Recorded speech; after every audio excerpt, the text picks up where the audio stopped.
3절 마지막 절까지 하나님 말씀을 저와 여러분이 교독해서 받들어 읽겠습니다.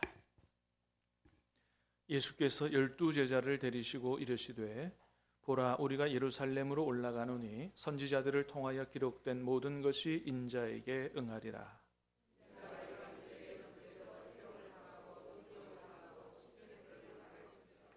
그들은 채찍질하고 그를 죽일 것이나 그는 3일 만에 살아나리라 하시되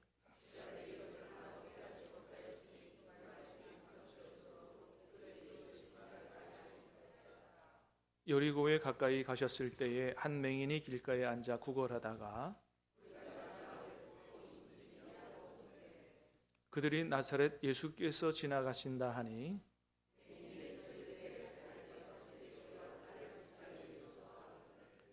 앞서 가는 자들이 그를 꾸짖어 잠잠하라 하되 그가 더욱 크게 소리질러 다윗의 자손이여 나를 불쌍히 여기소서 하는지라.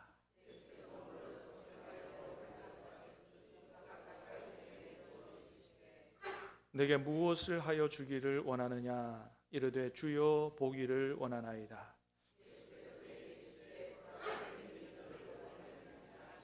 같이 읽습니다. 곧 보게 되어 하나님께 영광을 돌리며 예수를 따르니 백성이 다 이를 보고 하나님을 찬양하니라. 아멘. 2000년 전 오늘 주님께서 십자가를 지신 그런 날입니다. 많은 학자들이 얘기하는 것처럼 이 십자가형은, 십자가를 지는 것은 정말로 상상을 초월할 정도의 고통을 동반하는 그런 사형 제도였다, 그렇게 얘기합니다. 이 십자가형은 주로 고대 로마 제국에서 이제 반란자, 정치범 이런 사람들을 처형하는 이런 방법이었는데, 단순히 사형을 시키는 이런 제도가 아니라 이 십자가형은 아주 공개적인 조롱, 공개적으로 수치심이 들도록 하는 거고, 아주 극심한 육체적인 고통, 또 정신적 고문까지 동반된 모든 영육의 고통을 다 느낄 수 있도록 하는 아주 극형 중의 극형이 바로 십자가형이었다, 그렇게 얘기합니다. 그래서 십자가형을 받은 사람은 먼저는 십자가를 지러 가기 전에 채찍질을 먼저 당한다 그래요. 여러분, 오늘 우리가 읽은 말씀에도 예수님 그런 말씀하시죠? 내가 예루살렘에 올라가면 이제 이방인들에게 넘겨져 희롱을 당하고 능욕을 당하고 침뱉음을 당하겠고, 33절에 보니까 그런 얘기 하시잖아요. 그들은 채찍질을 할 거고 죽일 거다. 십자가에 달리기 전에 채찍질을 먼저 한다는 거죠.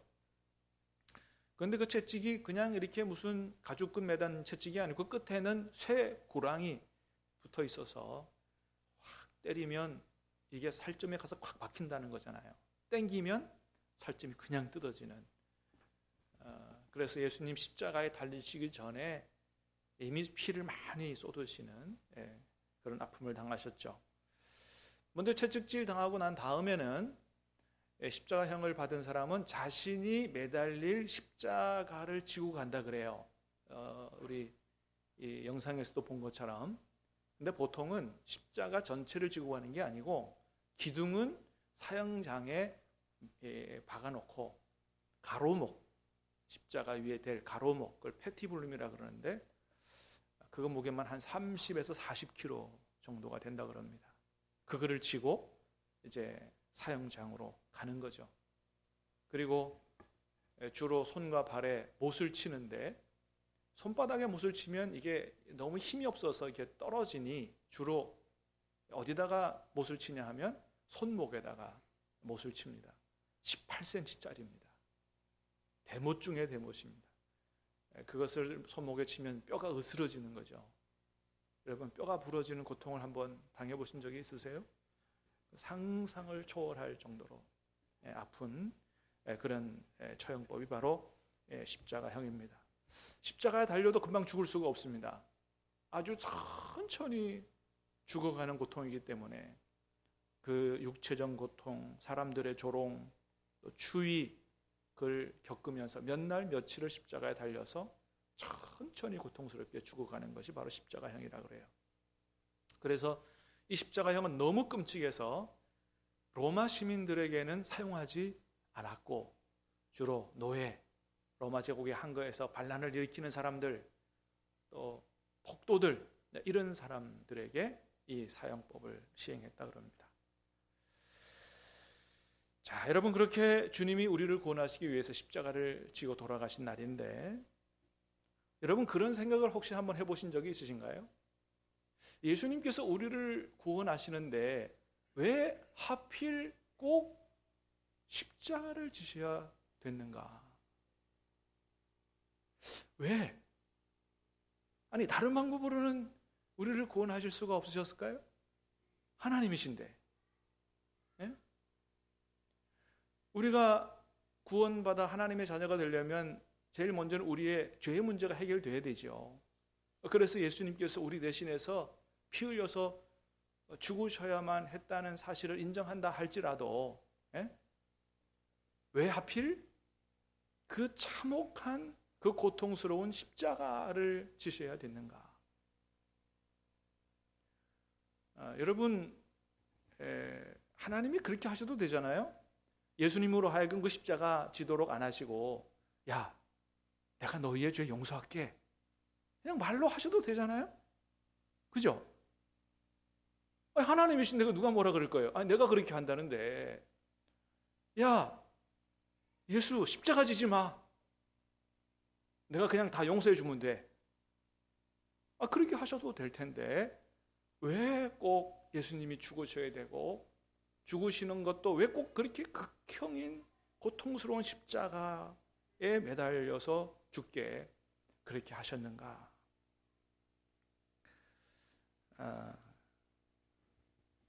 여러 가지로 생각해 봅니다. 첫 번째는, 그렇게 하신 이유는 하나님은 우리에게 하신 말씀을 어떤 경우에도 반드시 지키시는 분인 것을 분명하게 보여주시기 위해서 그렇게 하셨다라고 하는 것입니다. 여러분, 얼마든지 하나님은 우리 죄를 말로도 그냥 용서하실 수 있는데도 불구하고 이 땅에 예수님을, 인간의 몸을 입혀서 이 땅에 보내시고 그렇게 십자가에 대신 죽게 하신 그 첫 번째 이유가, 원래 하나님께서 구약 시대 때부터 우리 인간의 죄를 용서하시기 위한 방법으로 어떤 방법을 정하셨냐 하면 대속의 방법을 정하셨습니다. 하나님이 그냥 말로 죄 용서하셔도 되는데 그렇게 안 하셨고, 구약에서부터 어떻게 하셨다고요? 우리의 죄를 대신 죄 없는 누군가가 짊어지고 대신 죽어가는 방법을 통해서 우리 죄를 용서하시고 우리를 구원하시는 이런 제도를, 이런 법칙을 하나님께서 만드셨다는 거예요. 그래서 구약시대에는 우리 인간의 죄를 지고 누가 대신 많이 죽어갔다고요? 짐승들이. 죄 없는 짐승이 무슨 죄가 있어요? 짐승들이 많이 죽어갔다는 거죠. 여러분, 레위기 1장 말씀을 같이 다시 해보겠습니다. 시작. 그 예물이 소의 번제이면 흠없는 수컷으로 회목만 여호와 앞에 기쁘게 받으시도록 그는 번제물의, 4절입니다. 시작. 그는 번제물의 머리에 안수할지니 너를 위하여 기쁘게 받으시며 되어 그를 위하여 속죄가 될 것이라. 아멘. 자, 번제를 하나님 앞에 드릴 때 우리 죄를 용서받는 이런 순서가 있도록 하셨다는 거예요. 하나님 앞에 죄 용서받기 위해서 나와서 제사를 드리는 사람이 그 죄 없는 짐승의 머리에 안수하고, 안수한다는 얘기는 자기의 죄를 자백한다는 거예요.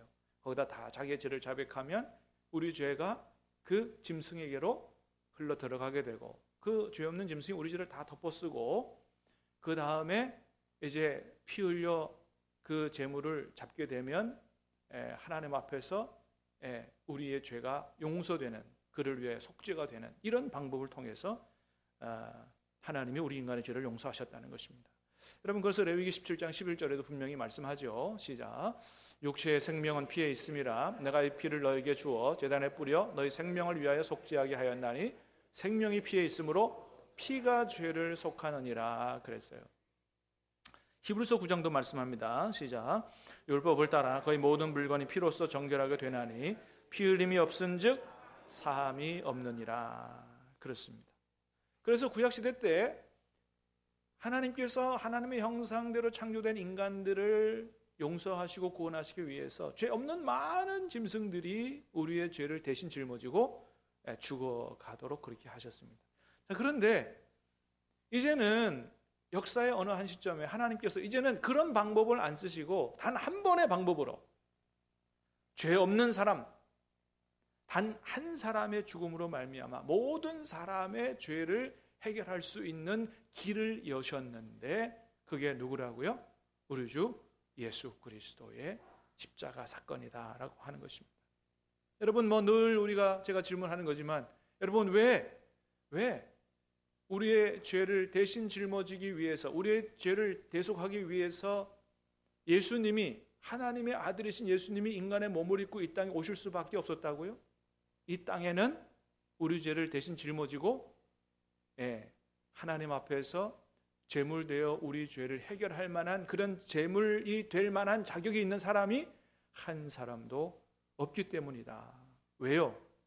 너도 죄인이고 나도 죄인이고 의인은 하나도 없나니? 이 세상의 모든 사람은 다 하나님 앞에 죄인이고 사형수기 때문에 그렇습니다.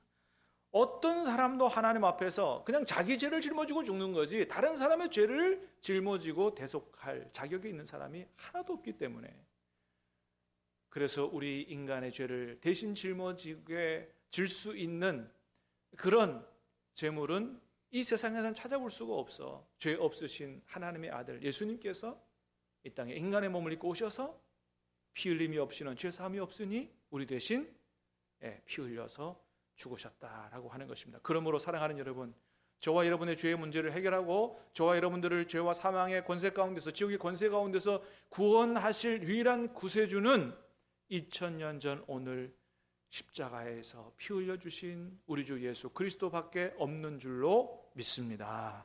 그렇습니다. 여러분 그래서 우리가 하나님께서 이렇게 예수님을 십자가에 매어 다시는 방법으로 우리의 죄를 용서하시고 우리를 구원하신 것을 보면 뭘 알 수 있느냐?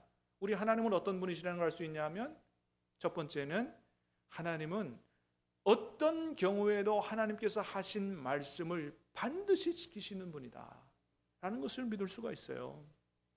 여러분 영생이 있는 걸 어떻게 믿어요? 천국이 있는 걸 어떻게 믿어요? 가보셨어요? 경험해 보셨어요? 지옥이 있는 건 어떻게 믿어요? 주님이 재림하신다는 건 어떻게 믿어요? 여러분 우리가 앞날의 것들 우리가 보지 못했지만은 우리가 그걸 다 확실하게 믿을 수 있는 이유는 뭐예요? 하나님은 신실하신 분이기 때문에 할렐루야.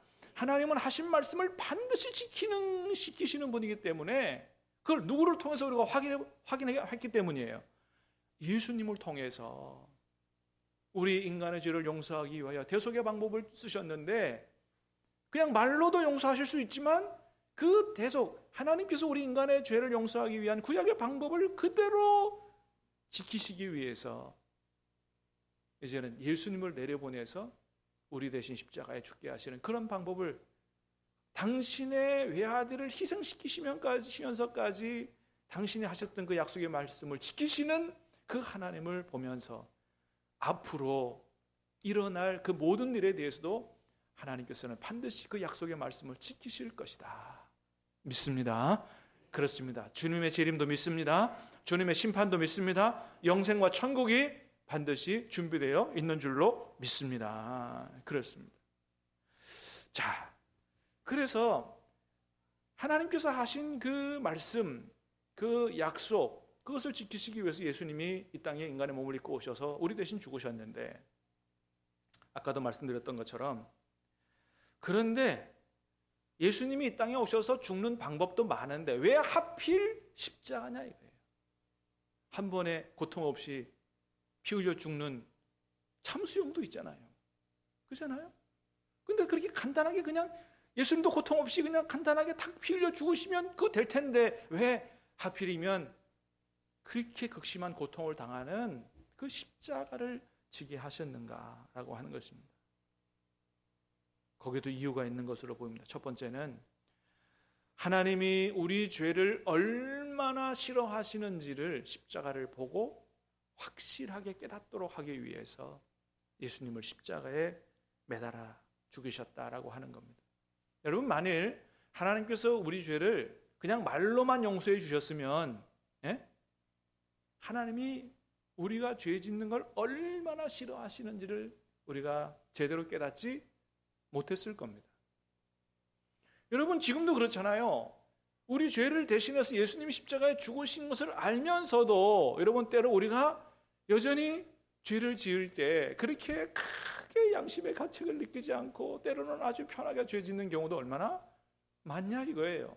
예수님이 십자가에 돌아가셨는데도, 그런데 만일 말로 그냥 용서해 주셨다면 하나님이 죄를 얼마나 싫어하시는지를 우리가 제대로 깨닫지 못했을 것이다 라고 하는 겁니다. 그래서 하나님 우리에게 말씀하시는 거예요. 십자가를 보라는 거예요. 내가 얼마나 죄를 싫어하는지 십자가를 보고 깨달으라고 하는 것입니다. 얼마나 싫어하신다고요? 하나님의 독생자, 그 외아들을 십자가에 죽이실 만큼 죄 짓는 것을 싫어하신다는 것입니다. 사랑하는 여러분, 저와 여러분들이 십자가를 보고 하나님께서 얼마나 죄를 싫어하시는 분인가를 확실히 깨달아 알 수 있게 되기를 주님의 이름으로 축복합니다. 눈이 열릴 수 있게 되기를 바랍니다. 십자가를 바라볼 때 하나님께서 우리에게 무엇을 원하시나? 하나님이 얼마나 죄를 싫어하시는가?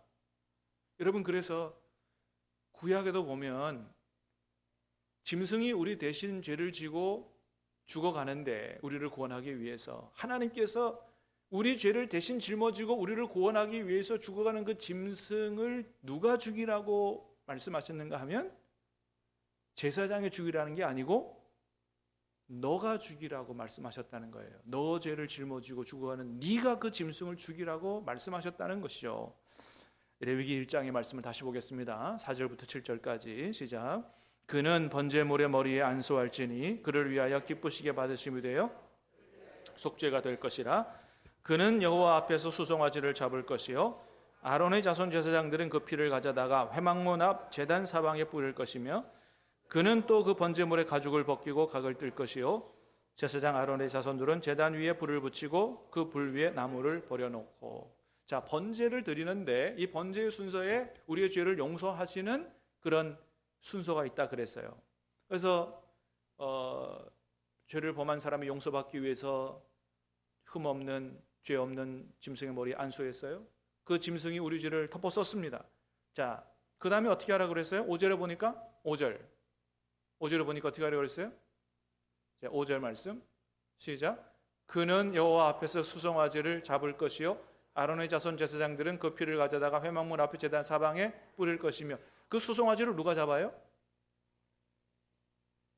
그가 잡는 거예요. 그래서 보면 제사장이 하는 순서가 있고요 예배자가 하는 순서가 있는 거예요. 분명히 구분되어 있습니다. 피를 가져다가 회막문 앞에 사방에 뿌리는 건 제사장이 해요. 근데 그 짐승을 잡는 건 누가 한다고요? 그 사람이 하는 거예요. 그는 4절을 보니까 그가 번제물에 안수하잖아요. 번제물 머리에 안수한 그가 수송아지를 잡는 것입니다. 그리고 수송아지를 잡고 그 뿌려지는 피를 제사장이 가져다가 6절에 보니까 뭐라 그랬어요? 시작. 그는 또 그 번제물의 가죽을 벗기고 각을 뜰 것이요. 그 죽은 송아지의 각을 뜨는 걸 누가 해요? 작은 작을 죽이는 걸 누가 해요? 죄인이 하는 거예요. 그 다음에 7절에 보니까 제사장들은 뭐 해요? 제단 위에 불을 붙이고 불을 붙이는 게 제사장들이 하는 거예요. 짐승을 죽이는 거. 내 죄를 짊어진 그 소를 죽이는 거는 내가 하도록 하나님이 시키셨다는 거예요. 왜 그렇게 하셨을까요? 하나님이 얼마나 죄를 싫어하시는가를 두 눈으로 똑바로 보라는 거예요. 너 죄를 짊어진 그 짐승이 뭐가 죄가 있냐? 네 죄를 짊어지고 죽어가는 거야. 네가 죽이는 거야. 그렇게 피를 흘리고 철철 흘리고 비명소리를 죽고 죽어가는 그 짐승을 보고 양심의 가책을 느끼고 내가 더 이상 죄짓지 말아야 되겠다는 결단을 확실하게 하라고 하나님이 그렇게 하셨다는 것입니다. 여러분, 그러니 오늘 우리를 대신해 십자가를 지신 주님을 바라보면서 우리가 어떤 마음의 결단을 해야 되겠냐는 거예요.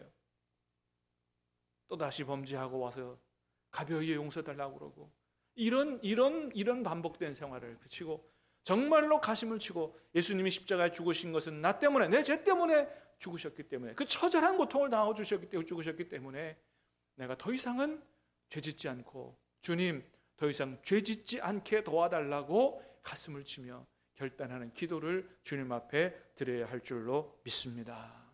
여러분, 십자가를 보십시오. 무엇이 보이십니까? 하나님이 얼마나 죄를 싫어하시는가를 확실히 깨달을 수 있기를 주님의 이름으로 축복합니다. 또 한 가지 이유는 왜 하필이면 십자가냐 이거예요. 그것은 하나님이 그런 저와 여러분들을 얼마나 사랑하시는지를 확실히 보고 깨달으라고 예수님을 십자가에 매어 다신 것입니다. 말로 가볍게 용서하셨으면 하나님의 사랑이 그렇게 크게 느껴지지 않았을 것입니다. 그러나 십자가에 당신의 독생자 외아들을 매다신 이유는 뭐예요? 내가 너희를 얼마큼 사랑한다? 이마만큼 사랑한다는 겁니다. 내가 독생자 외아들을 십자가에 매어 달아 죽일 만큼 내가 너희를 사랑한다. 이 말씀을 웅변적으로 하나님이 하고 계신다는 말이에요. 여러분, 십자가에서 외치시는 그 하나님의 사랑의 음성을 오늘 이 밤에 저와 여러분의 가슴으로 들을 수 있게 되기를 주님의 이름으로 축복합니다. 그래서 로마서 5장 8절에 뭐라 그러신다고요? 다 같이 봅니다. 시작. 우리가 아직 죄인 되었을 때에 그리스도께서 우리를 위하여 죽으심으로 하나님께서 우리에 대한 자기의 사랑을 확증하셨다 그랬어요. 예수님이 우리가 의인이었을 때 죽으신 게 아니에요. 괜찮았을 때 죽으신 게 아니에요. 우리가 죄인 되었을 때에 하나님이 외아들을 십자가에 죽이심으로 우리에 대한 하나님의 사랑을 확증했다는 거예요. 여러분, 그래서 십자가는 우리에게 내가 너를 이만큼 사랑한다고 큰 소리로 외치고 있는 거예요. 여러분, 과연 누가 우리를 대신하여 죽어요? 누가 우리를 살리기 위하여 자기의 외아들을 죽이는 사람이 누가 있냐 이거예요. 여러분, 이런 사랑은 없는 것입니다. 그러므로 저와 여러분을 향하는 하나님의 사랑은 이 세상에서 찾아볼 수 없는 아주 엄청나고도 엄청난 사랑이다. 여러분, 그래서 예배 끝나고 축도할 때도 뭐라 그래요? 우리 주 예수 그리스도의 십자가의 은혜. 우리는 예수님의 은혜를 입었어요. 대신 십자가를 지고 우리 대신 죽으셨기 때문에. 또 그 다음 뭐예요? 하나님 아버지의 무한하신 사랑. 하나님이 얼마나 우리를 사랑하시는가. 얼마큼 사랑하신다고요? 독생자 외아들을 우리 대신 죽일 만큼 우리를 사랑하신다는 것입니다. 그러므로 사랑하는 여러분, 십자가를 볼 때마다 저와 여러분을 향한 하나님의 그 놀라운 그 크신 사랑을 볼 수 있게 되기를 주님의 이름으로 축복합니다. 여러분, 오늘 우리가 읽은 말씀은 누가 참 소경인가 하는 것을 말씀하는 본문이에요.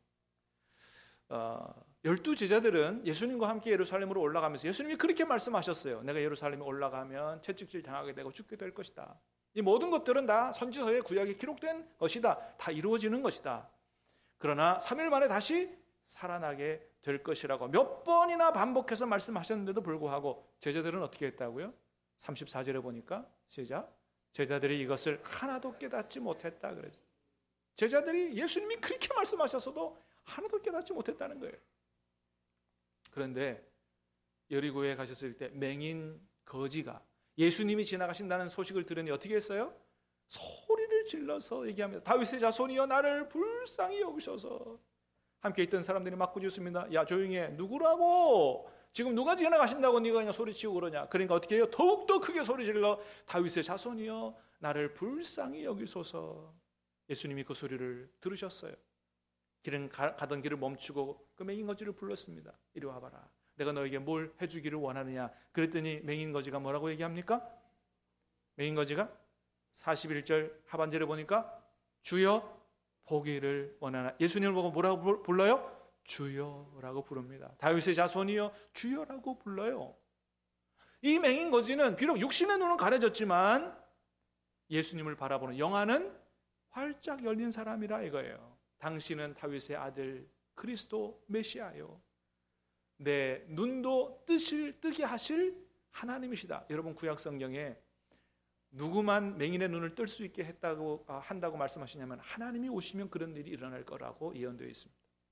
예수님을 그 하나님으로, 하나님의 아들로 분명히 믿고 그렇게 부르짖어 기도한 것입니다.